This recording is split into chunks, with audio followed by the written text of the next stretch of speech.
11 నుంచి చదువు. లూకా సువార్త 15వ అధ్యాయం 11 నుంచి చదువు. మరియు ఆయన ఇట్లనెను, ఒక మనుషుని ఇద్దరు కుమారులుండిరి. వారిలో చిన్నవాడు తండ్రి ఆస్తిలో నాకు వచ్చు భాగముమ్మని తన తండ్రిని అడుగగా అతడు వానికి తన ఆస్తిని పంచిపెట్టెను. కొన్ని దినములైన తరువాత వాడు ఆ చిన్న కుమారుడు సమస్తమును పుచ్చుకొని దూర దేశమునకు ప్రయాణమైపోయి అచ్చట తన ఆస్తి దుర్వ్యాపారం వల్ల పాడు చేసెను. అదంతయు ఖర్చు చేసిన తర్వాత ఆ దేశమందు గొప్ప కరువు రాగా వాడు ఇబ్బంది పడసాగి వెళ్ళి ఆ దేశస్థుల్లో ఒకరి చెంత చేరెను. అతడు పందులను మేపుటకు తన పొలములలోనికి వారిని పంపెను. వాడు పందులు తిని పొట్టుతో తన కడుపు నింపుకొని ఆశపడను గాని ఎవడనూ వానికి ఏమీ ఇయ్యలేదు. అయితే బుద్ధి వచ్చినప్పుడు వాడు, నా తండ్రి యొక్క ఎంతో మంది కూలివాళ్లకు అన్నం సమృద్ధిగా ఉన్నది, నేనైతే ఇక్కడ ఆకలికి చచ్చిపోచున్నాను. నేను లేచి నా తండ్రి వద్దకు వెళ్ళి, తండ్రి, నేను పరలోకమునకు విరోధముగాను నీ ఎదుటను పాపం చేసితిని. ఇక మీదట నీ కుమారుడని అనిపించుకున్నట్టు యోగ్యుడను కాను. నన్ను నీ కూలి వారిలో ఒకనిగా పెట్టుకోమని అతనితో చెప్పుననుకొని లేచి తండ్రి యొద్దకు వచ్చెను. వాడు ఇంకా దూరంగా ఉన్నప్పుడు తండ్రి వారిని చూచి కనికరపడి పరిగెత్తి వారి మెడ మీద పడి ముద్దు పెట్టుకొనెను. అప్పుడు ఆ కుమారుడు అతనితో, తండ్రి, నేను పరలోకమునకు విరోధముగాను నీ ఎదుటను పాపం చేసితిని. ఇక మీదట నీ కుమారుడని అనిపించుకుంటూ యోగ్యుడను కానెను. అయితే తండ్రి తన దాసులను చూచి, ప్రశస్త వస్త్రం త్వరగా తెచ్చి వీనికి కట్టి వీని చేతికి ఉంగరం పెట్టి పాదములకు చెప్పులు తొడిగించుడి, రొప్పిన పశువును తెచ్చి వధించుడి, మనము తిని సంతోషపడము. ఈ నా కుమారుడు చనిపోయి మరలా బ్రతికెను, తప్పిపోయి దొరికినని చెప్పాను. మనకి బైబిల్లో ఈ స్టోరీ చాలా మందికి తెలుసు మ్యాక్సిమం, అవునా కదా? ఒక తండ్రికి 2 కుమారులు ఉన్నారంట. అందులో చిన్న కుమారుడు అన్నాడంట, నా ఆస్తి నాకు ఇచ్చేయి, నేను నీ దగ్గర ఉన్నాను, ఈ ఆస్తి పట్టుకొని పోతాను అని చెప్పి ఆస్తి తీసేసుకొని చక్కగా ఎంజాయ్ చేశాడు. ఆస్తి అయిపోయింది, డబ్బులు చేతిలో లేవు, కరువు వచ్చింది. కరువు దినాలు, వేరే దేశం పోయాడండి, ఇతర దేశం. కరువు వచ్చినప్పుడు ఇంకా తన దగ్గర డబ్బులు లేవు. ఆ దేశంలోనే ఒక అతని దగ్గరికి వెళ్ళాడు. అతనంట పందులు మేపడానికి పొలంలో పని అప్పగిస్తే ఈ ఆకలికి ఆగలేక ఆ పందులు తినే పొట్టుతో కడుపు నింపుకుందాం అనుకున్నారు. అది కూడా దక్కలేదంట. అప్పుడు ఒక డెసిషన్ తీసుకున్నాను. ఏంటి అంటే, నా తండ్రి ఇంటి దగ్గర అనేక మంది పనులు ఉండేవారు. వాళ్ళు పనోళ్ళ కింద ఉంటే ఇప్పుడు నేను పనోడి కింద రావాల్సి వచ్చింది ఇక్కడ. కాబట్టి నేను దేవునికి తండ్రికి కూడా విరోధంగా పాపం చేశాను. ఇప్పుడైనా నేను వెళ్ళి నా తండ్రిని నీ పనుల్లో ఒకటి కింద నన్ను పెట్టుకొని అడుగుతాను అని చెప్పి మనసు మార్చుకొని వెళితే, దూరంలో ఉండగానే తండ్రి చూసి పరిగెత్తుకొచ్చి తన మెడ మీద పడి ముద్దు పెట్టుకొని గబగబా తీసుకొచ్చి మంచి వస్త్రాలు తొడిగిచ్చాడంట, చేతికి ఉంగరం పెట్టించాడంట, చెప్పులు తొడిగిచ్చాడంట, క్రోవిన దూడని తీసుకొచ్చి చక్కగా వధించి మనమందరం, నా కుమారుడు తప్పిపోయి మరలా తిరిగి వచ్చాడు, మనమందరం సంతోషంగా విందు చేసుకున్నాం, నా కుమారుడు చచ్చి బ్రతికాడు అని సంతోషంతో విందు చేసుకున్నాడు. హల్లెలూయా. దీని అర్థం ఏంటంటే, జాగ్రత్తగా వినండి. ఈ తండ్రి దగ్గర ఉన్న తనకి ఒక ఆలోచన, ఒక నిర్ణయం తీసుకున్నాడు. ఏంటి ఆ నిర్ణయం అంటే, ఆస్తిని తీసుకొని నా ఆస్తి నాకు ఇచ్చేయని వెళ్ళిపోవాలన్న ఆలోచన చేశాడు. ఏ ఆలోచన అయితే తీసుకున్నాడో ఆ ఆలోచన తనని అడుక్కు తినే స్టేజ్కి తీసుకెళ్ళిపోయాడు. ఎక్కడిని ఏమని తీసుకున్నాడు? తండ్రి యొక్క ఉండనంట, కానీ తండ్రికి ఉన్న ఆస్తి మాత్రం కావాలంట. ఆ ఆస్తి మాత్రం తీసుకొని వెళ్ళిపోతాడంట. అర్థమవుతుందా? తండ్రి దగ్గర ఉంటే డబ్బులు ఎలా ఖర్చు పెట్టాలో చెప్తాడు, వ్యసనాలకి ఖర్చు పెట్టనివ్వడం, చెడ్డ స్నేహితులతో ఉండనివ్వడం, చెడ్డ పనులు చేయనివ్వడం. తండ్రి ఇన్స్ట్రక్షన్స్ నచ్చట్లా, విచ్చలవిడి జీవితం కావాలి. తండ్రి యొక్క చెప్పిన బాటలో నడవడం ఇష్టమవట్లా కుమారుడికి. తండ్రి వద్దు, తండ్రిని ప్రేమించట్లేదు, తండ్రి చెప్పేది చేయట్లేదు, కానీ తన ఆస్తి మాత్రం కావాలి. తీసుకొని వెళ్ళిపోయాడు. వెళ్ళిపోయి ఫ్రెండ్స్తో ఎంజాయ్ చేశాడు, తాగాడు, వ్యభిచారమే చేశాడు, తప్పుడు పనులే చేశాడు, ఎన్నో చేశాడు, వ్యాపారాలు కూడా చేశాడు, ఓన్గా బిజినెస్లు చేశాడు, పోగొట్టుకున్నాడు. చివరికి చేతిలో చిల్లి గవ్వలేదు, పందులు తినే పొట్టు కూడా తినడానికి నోచుకోలేకపోయాడు. అప్పుడు బుద్ధి వచ్చింది. అప్పుడు అనుకున్నాడు, నా తండ్రి వద్దకు వెళ్ళాలి. డెసిషన్ మార్చుకున్నాడు. ఇప్పుడు ఒక నిర్ణయం తీసుకున్నాడు. ఈ నిర్ణయం ఏంటంట, తండ్రి వద్దకు వెళ్ళాలి అన్న నిర్ణయం.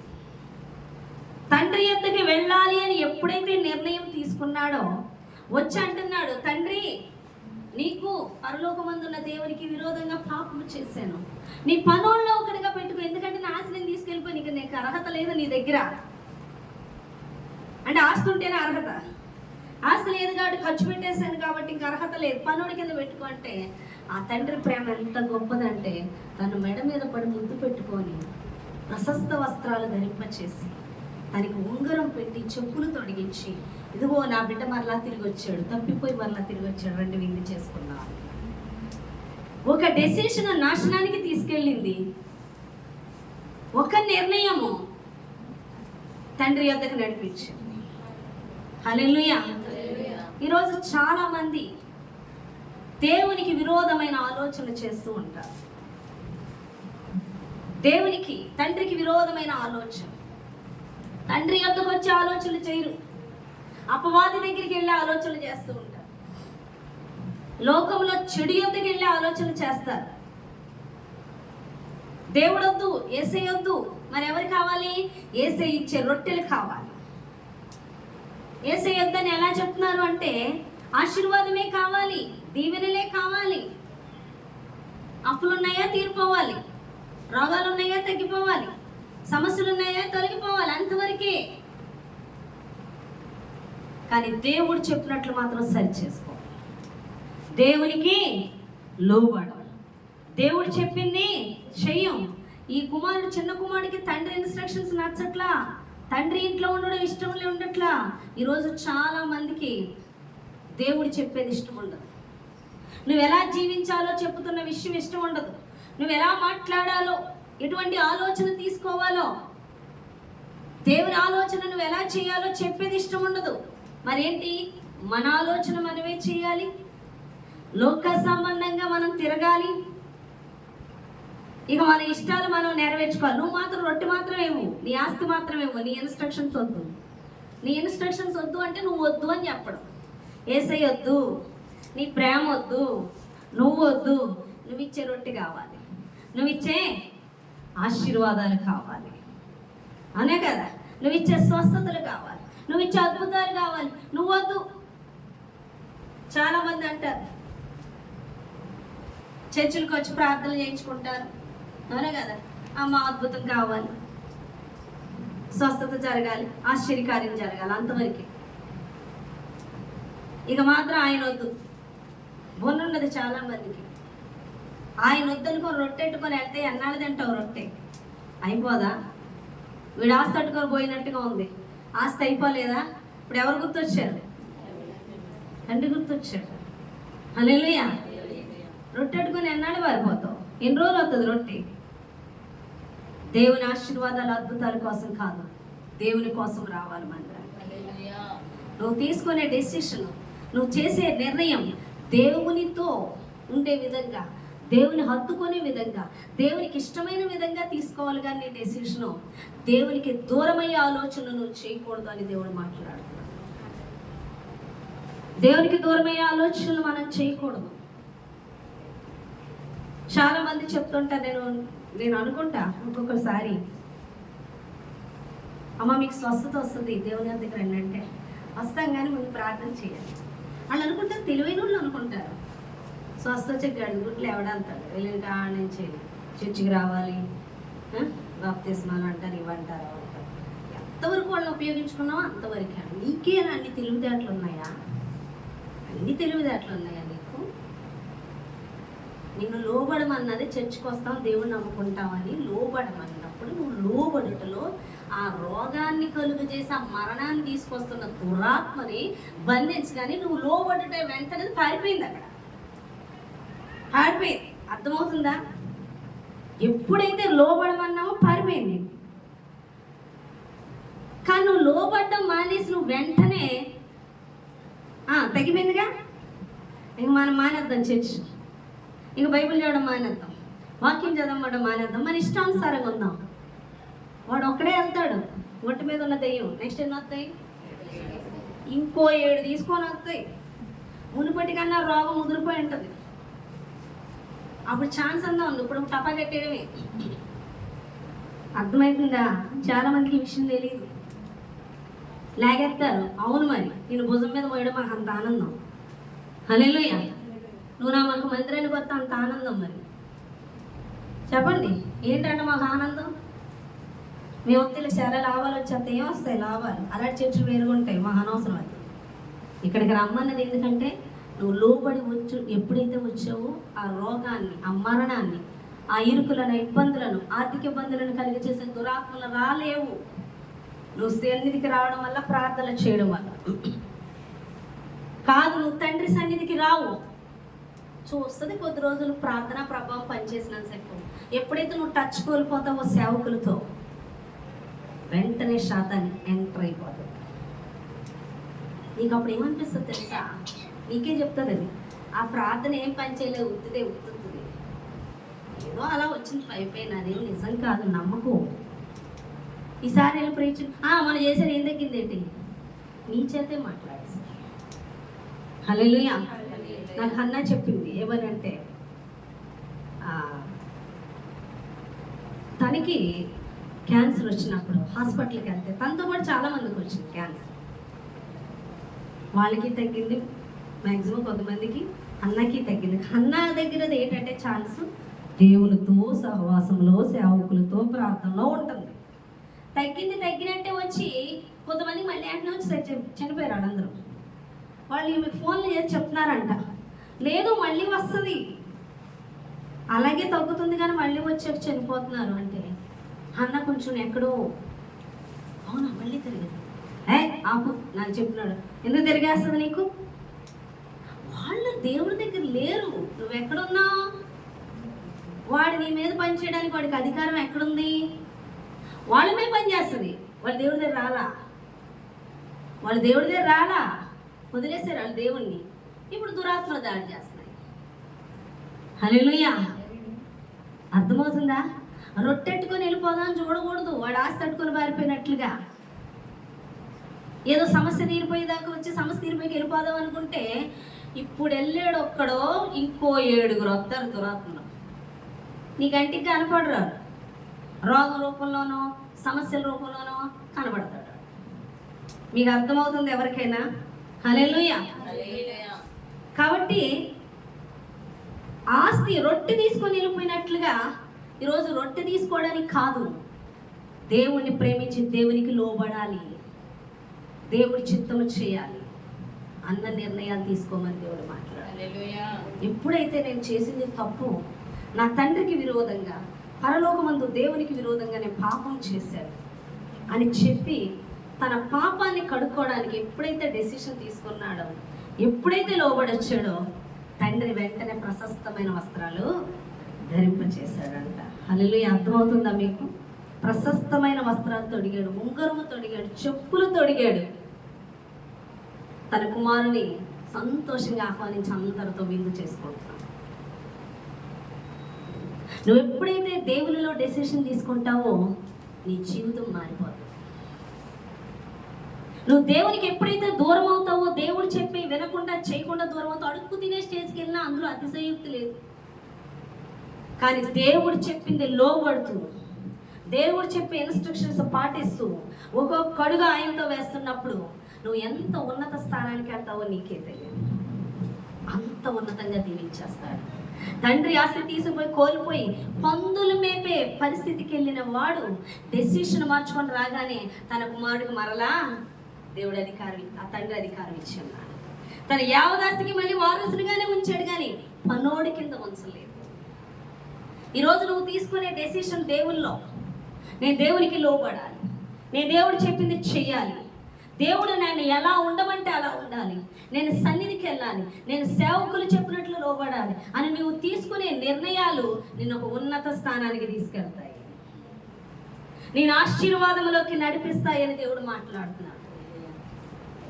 ప్రతి దినమును కూడా నువ్వు అనేక నిర్ణయాలు చేస్తున్నావు, అనేక ఆలోచనలు చేస్తున్నావు, అనేక తలంపులతో నింపుకుంటున్నావు నీ హృదయాన్ని.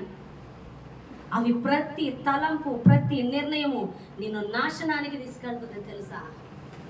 నీ సొంత నిర్ణయాలు చేస్తున్నావేమో, నీ సొంత ఆలోచనలు చేస్తున్నావేమో. నువ్వు దేవుని ఆలోచన చేయాలని దేవుడు మాట్లాడుతున్నాడు. దేవునిలో నువ్వు నిర్ణయం చేయి. దేవుడు ఏది చెప్తున్నాడో దేవుని తట్టు తిరగాలని, దేవుడు చెప్తున్నది వినాలని, దేవుడు చెప్పింది చెయ్యాలని, దేవునికి లోబడాలని తీసుకున్న నిర్ణయం నీ కుటుంబాన్ని ఆశీర్వదిస్తుంది. లోకము చెప్తున్నట్టు కాదు, లోకస్తులు చెప్తున్నట్లు కాదు, లోక మర్యాదలు కాదు నువ్వు అనుసరించవలసింది. నువ్వు దేవుడు చెప్తున్నది చెయ్యాలని దేవుడు మాట్లాడుతున్నాడు. హల్లెలూయా. కాబట్టి ప్రతిరోజు నా బుర్ర, నా హృదయం, నేను చేసే తలంపులు ఎవడు చూస్తాడు, నేను చేసే ఆలోచనలు ఎవడు చూస్తాడు? చాలా మంది బుర్రలో బోర్డు చేస్తుంటారు. అర్థమవుతుందా? ఎన్నన్నా చేసేయచ్చు, ఆడు వ్యభిచారమే చేయొచ్చు, అవునే కదా, అందులో నాట్యం ఆడచ్చు, ఎన్నన్నా చేయొచ్చు. నీ తలంపులతో నన్ను ఎవడో చూడలేదు అనుకుంటున్నామో, నీ తలంపులకి తగిన పరిహారం దేవుడు ఇచ్చేస్తాడు. నువ్వు చేసే ప్రతి ఆలోచన, నువ్వు చేసే ప్రతి తలంపు, నువ్వు చూసే ప్రతి చూపు, నువ్వు వినే ప్రతిదీ లోన్ ఉందనుకుంటున్నావు. విత్తనం లోన్ ఉంటే మొలక వస్తుందా రాదా? ఆ మొక్క పైకి వచ్చాక ఏ విత్తనం నాటేవి ఈజీగా అర్థమవుతుంది. నీ లైఫే చెప్పేస్తుంది నువ్వు ఎటువంటి విత్తనాలు నాటావు. చాలామంది సంఘస్థులు అనుకుంటారు, నేను చేసే ఆలోచనలు తెలియవు, నేను ఏం చేస్తున్నాను తెలియట్లే పైకి. ఒక్కొక్కరు మొత్తం సమర్పించేసుకుని ఉంటారు. బా, ఈ సమర్పణ బట్టి ఎదుటి మోసపోతారు అనుకుంటారు. ఎవరిని మోసం చేస్తాను? పై సమర్పణ చూసేస్తారు, నేను పెద్ద పరిశుద్ధరాలు అనుకుంటా. నీ విత్తనాలు ఉంటాయిగా, నాటేయి. నువ్వేమి నాటుతున్నావు, రేపు మొలకొస్తుంది, బయటికి కనపడుతుంది ఈజీగా. హల్లెలూయా. కాబట్టి హృదయాల్లోని అనేక ఆలోచనలు చేస్తూ ఉంటారు, అనేక తలంపులు చేస్తూ ఉంటారు. అవి దేవునివి కాదు, లోక సంబంధమైన, అపవాది సంబంధమైన, శరీరాన్ని తృప్తిపరుచుకుంటూ ఆహ్లాదిస్తూ ఉంటారు. అవన్నిటికీ కూడా, అన్నిటి బట్టి కూడా మనం ఈ యొక్క దేహానికి నష్టపరిహారం పొందుకోవాల్సి వస్తుంది, శ్రమ అనుభవించవలసి వస్తుందని దేవుడు మాట్లాడుతున్నాడు. నీ తలంపు, నీ ఆలోచన, నీ నిర్ణయాలు దేవునివై ఉండాలి. నీ మాట, నీ చూపు, నీ ప్రవర్తన, నువ్వు వేసే ప్రతి అడుగు దేవునిదై ఉంటే ఉన్నతంగా దీవించాలి. ఇంకా ఆవిడ పాట పాడుతుంది తెలుసుగా మీకు. నీవే సాక్షి యేసే దేవుడని, యేసే నీకు సాక్షి ఆయన బిడ్డవని. నీవే సాక్షి యేసే దేవుడని, యేసే నీకు సాక్షి ఆయన బిడ్డవని. యేసే నీకు సాక్షి నీవు ఆయన బిడ్డవని. యేసే నీకు సాక్షి నీవు ఆయన బిడ్డవని. తెలియదా నీకు, తెలియదా యేసుకున్నదంతా నీవేనని? తెలియదా నీకు, తెలియదా యేసుకున్నదంతా నీవేనని? హల్లెలూయా. నువ్వు సాక్షి అవ్వాలి దేవునికి, దేవుడు సాక్ష్యం చెప్పాలి నువ్వు ఆయన బిడ్డవని. నువ్వు నమ్ముకునేది యేసయ్య, నేను పట్టుకొని వచ్చేది బైబిల్. కానీ నీ మాట, నీ ప్రవర్తన, నువ్వు వేసే అడుగులు, నువ్వు వెళ్ళే చోట్లు దేవుని అవమానపరిచేదిగా ఉండకూడదు. ఒక దైవజనుడు పరాకులో వెళ్ళిపోతూ ఒక పకోడీ షాప్కి వెళ్ళి పకోడీ తీసుకుందాం కూర్చున్నాడు. అతను చాలా వింతగా చూసుకుంటే అతను అతను టీవీలో వాక్యం చెప్తాడు కాబట్టి చూశాడు. అతను ఏంటి చాలా తేడాగా చూస్తున్నాడు నన్ను అని అనుకున్నాడు. ఆ తేడా చూపు ఆలోచిస్తే ఇలా చూడబోతే ఆ పక్కన బార్ షాప్ అన్నాడు. చూడలేదు ఇతను, కానీ ఏమనుకున్నాడు, ఈయన దైవజండి, ఈయన బార్ షాప్ దగ్గర ఉన్నాడేంటి. హల్లెలూయా. వీడు చర్చికెళ్తాడు, వీడు ఇక్కడ ఉన్నాడేంటి? వీళ్ళు వాక్యం చూస్తారు, వీళ్ళు ఇలాంటి పనులు చేస్తున్నారేంటి? మనం దేవుని మహిమపరచాలి, దేవునికి సాక్షులుగా. దేవుని బిడ్డలంటే ఇలా ఉండాలి, ఇలాంటి పరిశుద్ధత కలిగి ఉండాలి, ఇలాంటి నమ్మకత్వం కలిగి ఉండాలి, ఇలాంటి ప్రేమ కలిగి ఉండాలి, ఇలాంటి ప్రవర్తన కలిగి ఉండాలి. యేసుని మనం చూపించాలి. యేసు ప్రభువారికి తండ్రి ఏమంటున్నాడు? ఈయనే నా ప్రియకుమారుడు, ఈయన యందు నేను ఆనందించున్నాను. నువ్వు నా బిడ్డవి, నిన్ను బట్టి నేను ఆనందిస్తున్నానని దేవుడు చెప్పాలి. చెప్తున్నాడా? నిన్ను బట్టి దేవుడు ఆనందిస్తున్నాడా? నిన్ను బట్టి నువ్వు తీసుకునే నిర్ణయాలు నీ జీవితంలో మార్పుని తీసుకొస్తున్నాయా? ఎంతసేపు దేవుడిచ్చే రొట్టె కావాలి, దేవుడిచ్చే అద్భుతాలే కావాలి, కానీ మన లైఫ్ మాత్రం చేంజ్ చేసుకోం. దేవుడు అంటున్నాడు, నువ్వు దేవునిలో తీసుకునే నిర్ణయము నిన్ను రూపాంతరము చెందిస్తుంది, నీలో గొప్ప పెనుమార్పు వస్తుంది. నువ్వు జీవితాంతం చిన్నప్పటి నుంచి చర్చకొచ్చిన ఇంక అదే పద్ధతి. కొంతమంది ఉంటారు అదే, ఈరోజు చేసిన ప్రార్థన చచ్చే వరకు అదే ప్రార్థన. అర్థమవుతుందా? ఏం చేంజెస్ ఉండవు. యేసు బాబని నోడుతూ అంటున్నారు, లోన మాత్రం అపవాదిగాడు చెప్పినట్లే చేస్తారు, అపవాదిగాడి నిర్ణయాలే చేస్తున్నారు. అప్పుడు నీలో మార్పు కనిపించదు, నీ జీవితం సర్వనాశనం అవుతుంది. దేవుడైతే నీకు ఆలోచన చెప్తాడు. లెస్సైన జ్ఞానం ఎక్కడుంది? దేవుని నా ఎద్దకి రా, నా ఎద్ద జ్ఞానం ఉంది అని దేవుడు మాట్లాడుతున్నాడు. హల్లెలూయా. నువ్వు జ్ఞానవంతురాలు, తన ఇల్లు కట్టుకొని తన జీవితాన్ని కట్టుకుంటుంది. జ్ఞానవంతురాలు. హల్లెలూయా. అయితే జెంట్స్కి అవసరం లేదా? ప్రతి ఒక్కరు హల్లెలూయా తమ ఆత్మీయ జీవితాన్ని కట్టుకోవాలంటే ఖచ్చితంగా దేవునికి లోబడాలి. దేవుడు చెప్పిన ఆలోచన చేయాలని దేవుడు మాట్లాడుతున్నాడు. నువ్వు తీసుకునే నిర్ణయం నీ జీవితాన్ని మార్చేయాలి. నువ్వు యేసులో తీసుకునే నిర్ణయం. దేవుడు అంటున్నాడు, చూడండి ఒక మాట, కొరింథీయులకు రాసిన 2వ పత్రిక, కొరింథీయులకు రాసిన 2వ పత్రిక 5వ అధ్యాయం 17వ వచనం.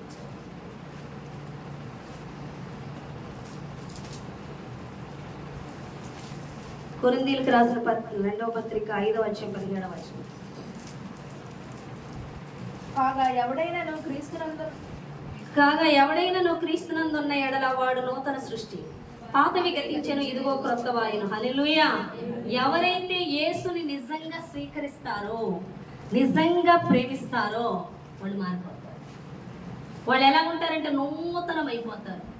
ఇక పాత యొక్క ప్రభావం, పాత యొక్క స్వభావం కనబడదండి, ఫుల్ చేంజ్ అయిపోతారు. వాళ్ళ మాట తీరు మారిపోద్ది, వాళ్ళ ఆలోచన విధానం మారిపోద్ది, వాళ్ళ ప్రవర్తన మారిపోద్ది. ఎందుకంటే లోన ఎవరున్నారు? క్రీస్తు. ఆ క్రీస్తుని ప్రేమించే వాళ్ళు ఆయనకి లోబడతారు. చాలా మంది నేను యేసుని ప్రేమించకుండా నేను ఎందుకుంటాను? ప్రేమించేవాడు ఆయన చెప్పేది ఖచ్చితంగా చేస్తారు. ఆయన చెప్పిన ఆలోచనే వారిలో కనబడతారు తప్ప లోక సంబంధమైనది కానీ తనది కానీ కనబడదు. నిజంగా ఆయన ప్రేమించేవారు పాత రోత జీవితాన్ని విడిచిపెట్టేస్తారు. నువ్వు తాగుబోతువా? నువ్వు ఒక వ్యభిచారివా? నువ్వు పిసినారువా? నువ్వు ఒక జోదగాడివా?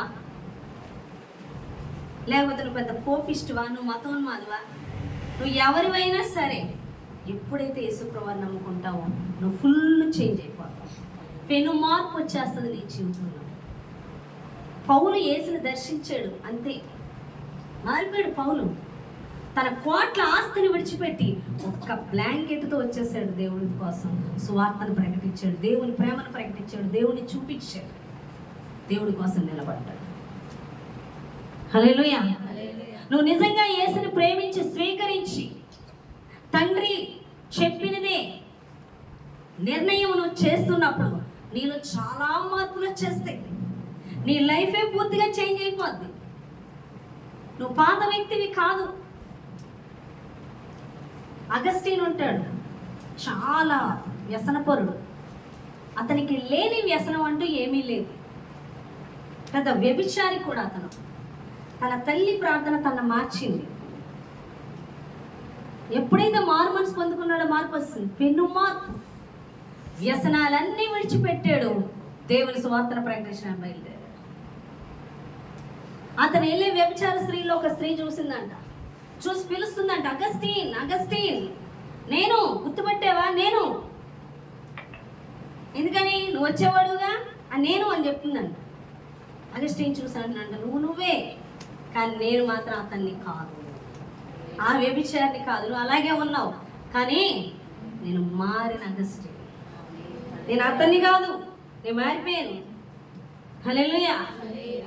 కొంతమంది దేవుడి దగ్గరికి వస్తారు, ఆ ఫ్రెండ్స్ అపాత అలవాట్లు, అపాత పద్ధతులు ఏమీ వదలరు, అదే జీవితం, కానీ ప్రార్థన చేసేస్తున్నారు. ఏం ప్రార్థన చేసేస్తున్నావు? సన్నిధికి వచ్చేస్తున్నారు. ఏం సన్నిధికి? నువ్వు పాత జీవితాన్ని ఎలాగ మార్చుకోలేదో, అవే నిర్ణయాలు, అవే ఆలోచన చేస్తున్నావు, నీ జీవితంలో ఏం మార్పు ఉండదు. నువ్వు దేవునికి సాక్షిగా నిలబడితే ఆయనకున్నదంతా నువ్వే, అంటే ఆయనకున్నదంతా నువ్వే వారసురాలి. తన ఆస్తికే కాదు, తన అధికారానికే కాదు, తన ఆశీర్వాదానికే కాదు, ప్రతిదీ నీదని చెప్తున్నాడు దేవుడు. తనకున్నదంతా నువ్వే వారసుడాలి, వారసురాలి, వారసుడివి. నువ్వు దేవుని ఎద్దుకు వచ్చి కూడా దరిద్రతతో ఎందుకున్నావు? నువ్వు దేవుని దగ్గరికి వచ్చి కూడా సమస్యలను జయించలేక ఎందుకున్నావు? సమస్యలు లేక, సమస్యలు జయించలేక ఎందుకున్నావు? నువ్వు దేవుని దగ్గరికి వచ్చి తప్పుడు అడుగులు ఎందుకు వేస్తున్నావు? నువ్వు దేవుని దగ్గరికి వచ్చి శరీర బలహీనతలతో ఎందుకు ఉంటున్నావు? నువ్వు దేవుని దగ్గరికి వచ్చి ఎందుకు మార్చుకోలేకపోతున్నావు? కారణం, దేవుని దగ్గరికి వచ్చావు కానీ దేవునికి హృదయంలో చోట్లేదు, ఆయన ప్రేమించట్లేదు. ఆయన్ని ప్రేమిస్తే ఆయన చెప్పిందే, ఆయన తీసుకున్న నిర్ణయమే నీ నిర్ణయం అయిపో. హల్లెలూయా.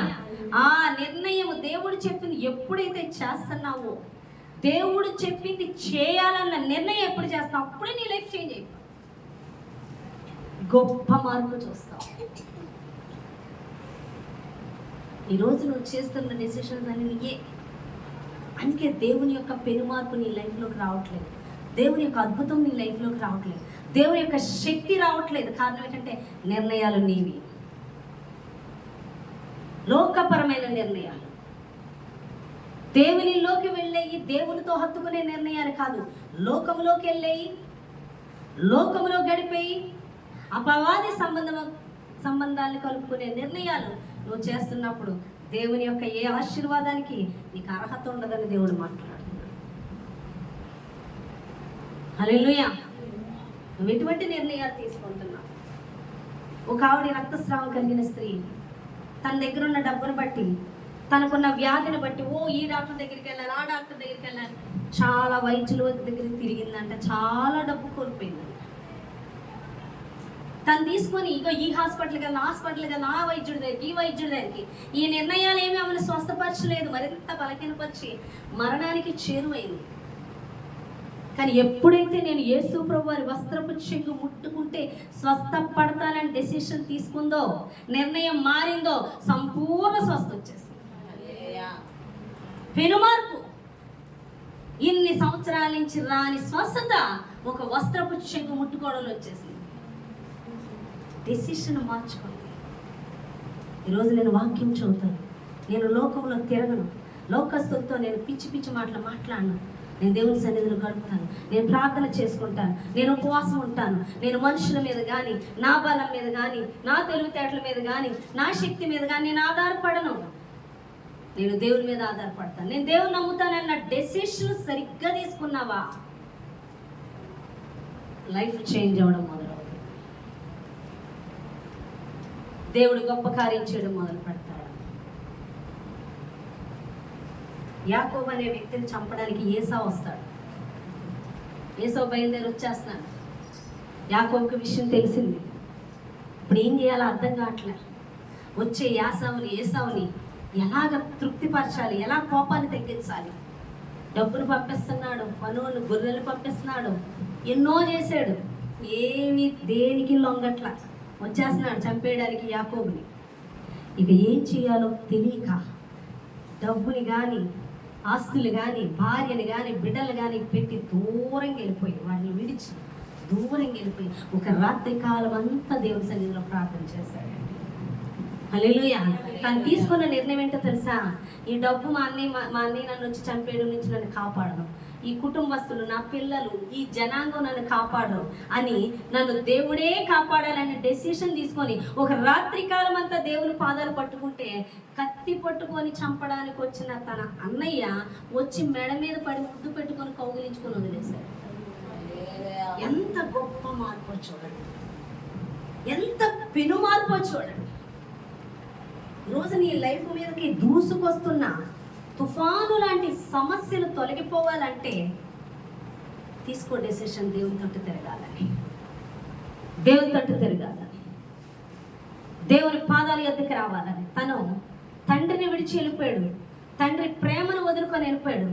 తండ్రిని ప్రేమించట్లేదు, లోకాన్ని ప్రేమించాడు, డబ్బుని ప్రేమించాడు, వదిలేసి వెళ్ళిపోదామని వెళ్ళిపోయాడు. కానీ ఎప్పుడైతే డెసిషన్ మార్చుకున్నాడో, నా తండ్రి దగ్గరికి నేను వెళ్ళాలి, నా దేవుని యొద్దకు నేను వెళ్ళాలి అని ఎప్పుడైతే డెసిషన్ తీసుకొని వచ్చాడో మరలా కోల్పోయిందల్లా పొందుకున్నాడు. ఈరోజు నీ డెసిషన్, నీ నిర్ణయాలు మార్చుకో. ఇంతవరకు ఉన్న రోత జీవితాన్ని విడిచిపెట్టు. నువ్వు దేవుని యొద్దకు వచ్చావు, పాతవి గతించిపోవాలి, పాత వ్యక్తి కనబడకూడదు. అగస్టిన్ అంటున్నాడు, నేను ఆ అగస్టిన్ కాదు, ఇంకా నేను అగస్టిన్ కాదు. దేవుడు అంటున్నాడు, క్రీస్తునందు నువ్వు ఉన్న ఎడల నూతన సృష్టివి. నువ్వు నూతనమైన వ్యక్తిగా కనబడాలి. పాత జీవితంతో ఉండి ఏసై నమ్ముకున్నానంటే ఎందుకంటే రొట్టె కోసం. చాలా మంది ఏసై నమ్ముకున్నాగా అంటే ఏం తెలుసు అంటే, నాకు తెలుసండి, నా కడుపు నొప్పి తగ్గించాడు, చెవి నొప్పి తగ్గించాడు, తలపొడ తగ్గించాడు. కాదు, యేసునితో కనుక్కున్నాక, యేసుని తెలుసుకున్నాక నీ జీవితం మారింది. నువ్వు రూపాంతరం అందేవు. నువ్వు శాతాన్ని నుంచి విడిపించబడ్డావు, నువ్వు వ్యసనాల నుంచి విడిపించబడ్డావు, నువ్వు లోకము నుంచి విడిపించబడ్డావు, నువ్వు మరణము నుంచి విడిపించబడ్డావు, నువ్వు పాపము నుంచి విడిపించబడ్డావు, ఒక నూతన వ్యక్తిగా మార్చబడ్డావు. ఇంకా అవే నిర్ణయాలు, ఇంకా అదే జీవితం, ఇంకా అదే బతుకు. కానీ దేవుడు దీవించేయాలి. నీలో పెను మార్పు చూడాలంటే నువ్వు దేవునిలో చేసే ఒక్క నిర్ణయం చాలు. ఒక్క యాకోబు నిర్ణయం మరణము నుంచే విడిపించేసింది. సౌలు దేవుడు చేయొద్దన్నది చేసి, మనుషులు చెప్పిన నిర్ణయం చేసి కుటుంబంతో సహా మరణానికి వెళ్ళిపోయాడు. కారణం తన నిర్ణయాలు మనుషుల పరంగా తీసుకున్నాడు. అందుకే దేవుడు ఒక మాట చెప్తున్నాడు చూడండి, రోమియోలకు రాసిన పత్రికలో ఉంటుంది. రోమియోలకు రాసిన పత్రిక 12వ అధ్యాయం 2వ వచనం.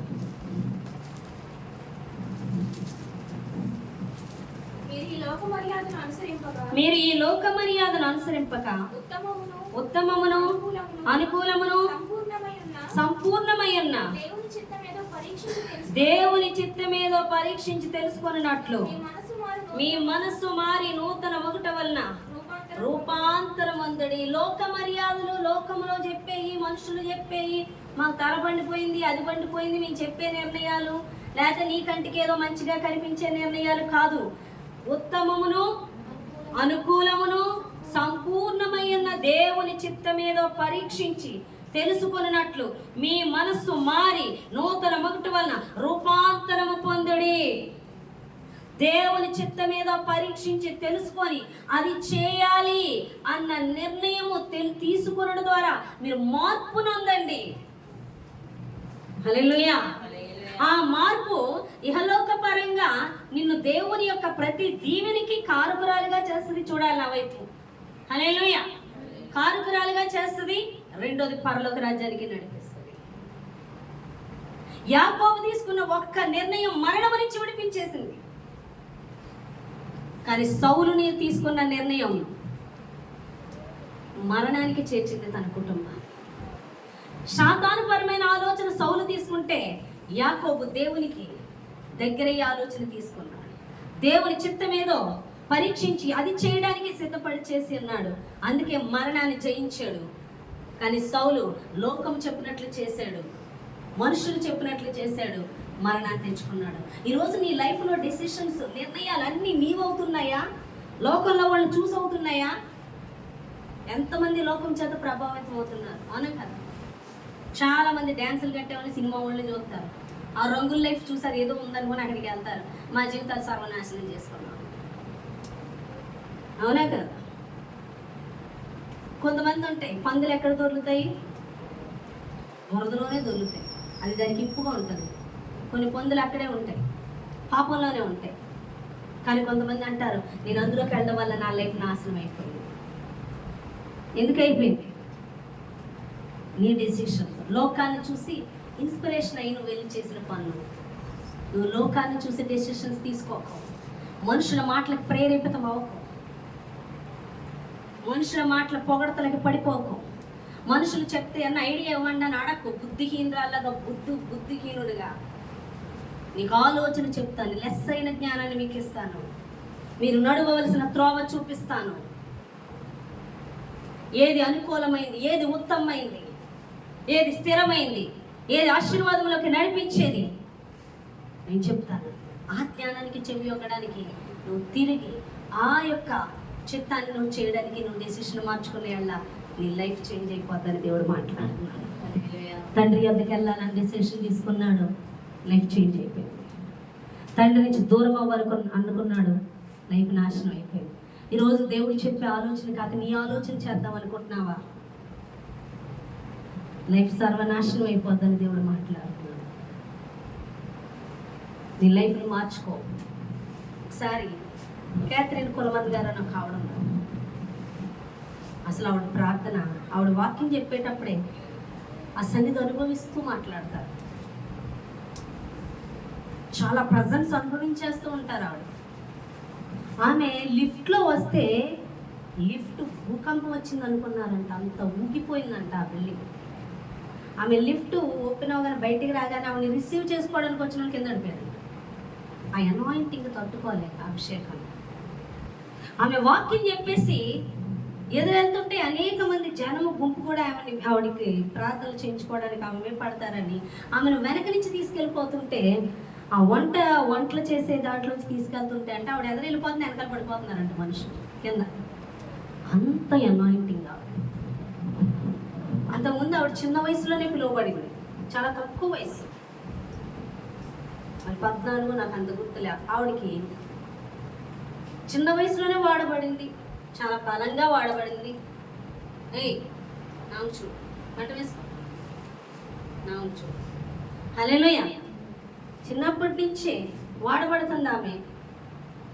చక్కగా ఒక ఉన్నత స్థానానికి వెళ్ళాక ఒక స్పీచర్ వచ్చాడు, వచ్చి ఈమెను వివాహం చేసుకోవాలనుకున్నాడు. తనకి వివాహం అయింది, పిల్లలు, కానీ ఆమెకు తెలియదు. తన వివాహం కానివాడి కింద నటించి ఎలా అయితే ఇది దేవుని చిత్తం అన్నట్లుగా ఆమెను వివాహం చేసేసుకున్నాడు. అతను దేవుని బిడ్డే అయితే ఆమె అనుకుంది, ఓహో తనకి తెలియదు విషయం. తర్వాత తెలిసాక చాలా బాధపడిపోయింది. కానీ అతను అంతగా ప్రేమించింది, చాలా బాధపడిపోయింది. చాలా పాపం అది. అనాయింటింగ్ పోయింది, పరిచర్యలకు పిలుపు లేదు, ఎక్కడ సభలకు పిలుపు లేదు. ఎప్పుడైతే ఆ పాపం చేసిందో దేవుడు మాట్లాడడం మొదలెట్టాక ఒకే ఒక్క డెసిషన్. ఆ రోజు అతన్ని విడిచిపెట్టి వెళ్ళిపోతూ బుక్లో ఒకటి రాసింది, నేను ఈ దినమున పూర్తిగా చనిపోయాను. హల్లెలూయా. ఏమైంది? పూర్తిగా చనిపోయాను. ఇప్పుడు మనం చనిపోయామనుకోండి, పిల్లలు ఏమవుతారో తెలుసా, భర్త ఏమవుతాడో తెలుసా, ఎవరేమవుతున్నారో తెలియదు. ఎప్పుడైతే తను బతికుందో అతను వదలకపోతుంది. కానీ ఎప్పుడైతే చచ్చిపోయానని రాసిందో వెళ్ళిపోయాడు. మామూలు అనాయింటింగ్ కాదు, అదే లిఫ్ట్లో వస్తుంటే భూకంపం వచ్చినట్లుగా ఊగిపోవడం, ఆమె వెళుతుంటే మనుషులు పడిపోవడం, ఎంత రోగులు లేచి నడిచేసేవారు, అంత గొప్ప స్వస్థతలు, అంత బలంగా వాడబడింది. ఎందుకని? ఆమె తీసుకున్న నిర్ణయం పెను మార్పు కలిగించేసింది. ఏంటా నిర్ణయం? క్రీస్తునందు నూతన సృష్టి అయింది, పాతవన్నీ వదిలిపాడేస్తుంది. హల్లెలూయా. తను ఎప్పుడైతే తన భార్యకి తనను పెళ్లి చేసుకోవాలన్న ఉద్దేశంతో విడాకులు ఇచ్చి పిల్లల్ని తను విడిచిపెట్టాడో, పరిశుద్ధాత్మ దేవుడు గద్దించినప్పుడు విడిచిపెట్టి ఆమె క్రీస్తు కొరకు వెళ్ళిపోయిందో, దేవుని చేత బలంగా వాడబడింది. ఒక నిర్ణయం తన జీవితాన్ని, అభిషేకాన్ని కోల్పోయి ఒక పనికిరాని వ్యక్తిగా చేసేసింది. కానీ ఈ నిర్ణయం రెట్టింపు అభిషేకంతో ఆమెను నింపేసింది. ప్రపంచ దేశాలకు ఆమె పేరు వెళ్ళిపోయింది. అంత బలంగా క్యాథరిన్ కుల్మన్ అంటే మామూలు పేరు కాదు. ఎందుకంత అభిషేకం? ఒక డెసిషన్ ఏంటి అంటే క్రీస్తునందు దూరంగా వెళ్ళిపోయింది. లోక సంబంధంగా పాపం అది తనకి తెలియకపోయినా నాకు తెలియదు కదా, కాదు, ఏదైనా పాపమే. ఎప్పుడైతే తెలుసుకుందో ఇప్పుడు తీసుకున్న డెసిషన్ పెను మార్పు. ఎంత అనాయింటింగ్, ఎంత బలంగా వాడబడి. హల్లెలూయా. ఆమెలు ఎవరో వాడబడలేకపోయారు, అంత అభిషేకం. బెన్కిన్ గారు ఇప్పుడు వాడబడుతున్నారు, ఆయనని ఆత్మీయ బిడ్డ అంటారు. అంత బలంగా అద్భుతాలు, స్వస్థతలు, అభిషేకం ఎందుకు వచ్చింది? తీసుకున్న నిర్ణయం దేవుని వైపు తిరగాలని, పాపాన్ని విడిచిపెట్టాలని, తప్పిపోయిన కుమారుడు ఎలా తీసుకున్నాడు. ఈరోజు నువ్వు తీసుకునే డెసిషన్స్ ఎలాంటివి? ఇంకా శరీర సంబంధమైన డెసిషన్స్ తీసుకుంటున్నావా? నీ డెసిషన్స్ తీసుకుంటున్నావా? అవి నిన్ను వర్ధిల్ల చేయలేవు, నిన్ను ఎదగనేవో ఆత్మలో. నువ్వు ఆత్మలో ఎదగనప్పుడు ఏ ఆశీర్వాదాలు ఉండవు. ఇంకా ఎప్పుడు ఇస్తాడు దేవుడు, ఎప్పుడు ఇస్తాడు? నువ్వు డెసిషన్స్ అన్ని లోకపరమైన తీసుకుంటే ఎప్పటికీ రావు. నువ్వు తీసుకున్న నిర్ణయం సరైంది, దేవుడిలో చెప్పింది అయితే తిరుమార్పు క్షణమే చూస్తావు. ఆయన ఇవ్వడానికి ఏదైనా ఢిల్లీలోనో ముంబైలోనో లేదు, ట్రైన్లో ఎక్కి రావడానికి ఆశీర్వాదం. నువ్వు ఈ క్షణమే మార్చుకో, ఈ క్షణమే పెనుమార్పు చూస్తావు, ఈ క్షణమే విడుదల చూస్తావు, ఈ క్షణమే అద్భుతం చూస్తావు, ఈ క్షణమే సమృద్ధి చూస్తావు, ఈ క్షణమే విడుదల చూస్తావు. కారణం నువ్వు అవి పొందుకుంటలేదా? నీ నిర్ణయాలు సరైనవి కావు. నీ నిర్ణయాలు లోకపరమైనవి అయిపోతున్నాయి, నీ నిర్ణయాలు శరీర సంబంధమైనవి అయిపోతున్నాయి, నీ నిర్ణయాలు అపవాది సంబంధమైనవి అయిపోతున్నాయి, నీ నిర్ణయాలు స్వార్థపూరితమైనవి అవుతున్నాయి. కానీ ఒక్క నిర్ణయం కూడా దైవిక సంబంధమైనది కాదు, దేవుని తట్టు తిరిగేది కాదు, దేవుని మహిమపరిచేది కాదు. నీ స్వార్థం, నువ్వు కనబడాలి, అదే అడ్డుగా ఉంటుంది నీ ఆశీర్వాదం. ఈరోజు నువ్వు తీసుకునే నిర్ణయం నీ సమస్యలు, నీ చిక్కుముడులు తెగిపోవాలి, నీ ఆర్థిక ఇబ్బందులు తొలగిపోవాలి, నీ మీద ఉన్న దురాత్మల దాడి తొలగిపోవాలి. నీ మార్గము కనిపించాలి దేవుళ్ళు. నీ లైఫ్ చేంజ్ అయిపోవాలని దేవుడు మాట్లాడు. హల్లెలూయా. గొప్ప మార్పు కనిపించాలి, నీ ప్రార్థనలో మార్పు కనిపించాలి, నీ నోటి మాటల్లో వాక్యం కనిపించాలి, నీ ప్రవర్తనలో పరిశుద్ధత కనిపించాలి, నీ చూపులో నిష్కపటత కనిపించాలి, నీ కళ్ళల్లో పరిశుద్ధత కనిపించాలి, నీ వినికిడిలో పరిశుద్ధత, నీ నోటి మాటల్లో పరిశుద్ధత, దైవికత్వం కనిపించాలి. దేవుని బిడ్డలు ఇలా ఉంటారా అనిపించాలి. నువ్వు నోరిపి నీ మాటల్లో ఆత్మ సంబంధమైన మాటలు వస్తే నువ్వు ఎంతగా దేవునితో గడుపుతున్నావో అర్థమవుతుంది. మరి మాట బట్టి చెప్పచ్చు, నీ ఆత్మీయ ఎదుగుదల నీ మాట బట్టి తెలిసిపోతుంది. నువ్వెంతగా దేవునితో సహవాసం చేస్తున్నావో తెలిసిపోతుంది. నువ్వేం దాయక్కర్లొద్దు, నువ్వేమి కవరింగ్ చేయక్కర్లొద్దు. నిజంగా దేవుని చేత నడిపించబడేవాళ్ళ చేత, దేవుని చేతిలో వాడబడే వాళ్ళ దగ్గర నీ యొక్క మేకప్లు ఏమాత్రం పనిచేయవు. హల్లెలూయా. ఖచ్చితంగా నీ పరిస్థితులు దేవుడు బయలుపరుస్తుంది, నీ మాట కనపడిపోతుంది, నీ ప్రవర్తన అంతెందుకు నీ లైఫ్ చెప్పేస్తుంది అంతే. నువ్వు వాక్యానుసారంగా జీవించకుండా దొంగ ప్రవర్తన ప్రవర్తించి నువ్వు అడ్డదారు తొక్కి డబ్బు సంపాదించినా అది కూడా తెలుసుకోవాలి. ఏది ఆశీర్వాదకరమైన దీవెనో నీకు వచ్చేది, ఏది అపవాది సంబంధమైన దీవెనో ఈజీగా అయిపోతుంది. హల్లెలూయా. కాబట్టి ప్రియులారా, ఈరోజు నీ డెసిషన్లే నీ లైఫ్ నాశనాన్ని తీసుకెళ్తాయి. నువ్వు ఎటువంటి డెసిషన్ తీసుకుంటావు? లోకపరమైనవా, నీ శరీరపరమైనవా, అపవాది సంబంధించినయా? నువ్వు తీసుకునే ఒక్కొక్క నిర్ణయం నీ లైఫ్ నాశనాన్ని తీసుకెళ్ళిపోవాలి. ఈరోజు నీ లైఫ్ ఎందుకు దీవెన లేదు, ఎందుకు విజయము లేదు, ఎందుకు ఆత్మ ఎదుగుదల లేదు? కారణం నీ డెసిషన్ అన్నీ కూడా దేవుని పరమైనవి కాదు. నీ స్వార్థపూరితమైన అవ్వచ్చు, నీ సుఖం కోసం అవ్వచ్చు, నీ పరిస్థితుల కోసం అవ్వచ్చు. అసలు దేవుడు చెప్పిన డెసిషన్ అది, దేవుడిలో నువ్వు తీసుకున్నది నిర్ణయం అది పెను మార్పు అని దేవుడు మాట్లాడు. పెను మార్పు వచ్చేస్తుందని దేవుడు మాట్లాడుతున్నాడు. లోబడనల్లని జనాంగము లోబడతారు. అపవాది ఒక దారి వెంట 7 దారుల వెంట పారిపోతాడు. హల్లెలూయా. పౌలు తీసుకున్న నిర్ణయం అద్భుతాలు, స్వస్థతలు, చనిపోయిన వారిని బతికించింది. సువార్త అన్యులకి బాహాటంగా ప్రకటింపబడింది. కారణం సౌలు తీసుకున్న నిర్ణయం. పౌలుగా మార్చబడి గొప్ప పరిచర్య చేయగలిగాడు. ఈరోజు నీ డెసిషన్లు ఏంటి? నీ నిర్ణయాలు ఎవరిలో తీసుకుంటున్నావు? అపవాదిలో నాని దేవుడు మాట్లాడుతున్నాడు. నీ నిర్ణయాలు ఏంటి? నిర్ణయాలు చేసేస్తున్నావేమో, తలంపులు చేసేస్తున్నావేమో, ఆలోచనలు చేసేస్తున్నావేమో. నీ విస్తారమైన ఆలోచనలు నీ జీవితాన్ని అడుగు తినే స్టేజ్కి తీసుకెళ్తుందన్న సంగతి మర్చిపోదు. ఆత్మీయ స్థితిని కోల్పోతున్న, అభిషేకాన్ని కోల్పోతున్నా అన్న సంగతి మర్చిపోదు.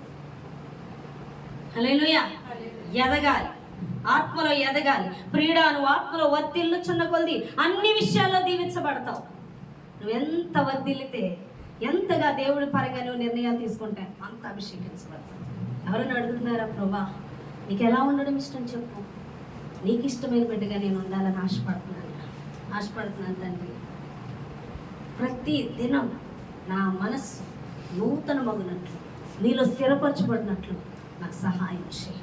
నీ తట్టు త్రిప్పు, నీ సన్నిధిలో ఉండడానికి సహాయం చేయి, నీతో గడపడానికి సహాయం చేయి. అడుగుతున్నా, ఉదయం లేచిన చదివు, ఇది ప్రభా నీకు ఎలా ఉండడం ఇష్టం, ఇంకా నేను ఎలా మార్చబడాలి, నీ స్వరూపులకు మార్చబడాలంటే నేనేం చేయాలి? ఇంకా నా హృదయం మందు నీకు అయిష్టమైంది ఏది ఉందో నాకు చూపించు. కీర్తనలో అదే చెప్తున్నాడు కదా. అవి నీకు ఇష్టం లేదు, నీకు ఆయాస్కరమైంది, నేను బాధ పెట్టేది, నేను అవమానపరిచేది, నీకు మహిమతేంది నా దగ్గర ఉందేమో నాకు చూపించు, నాకు బయలుపరచు, నేను మార్చుకుంటానయ్యా.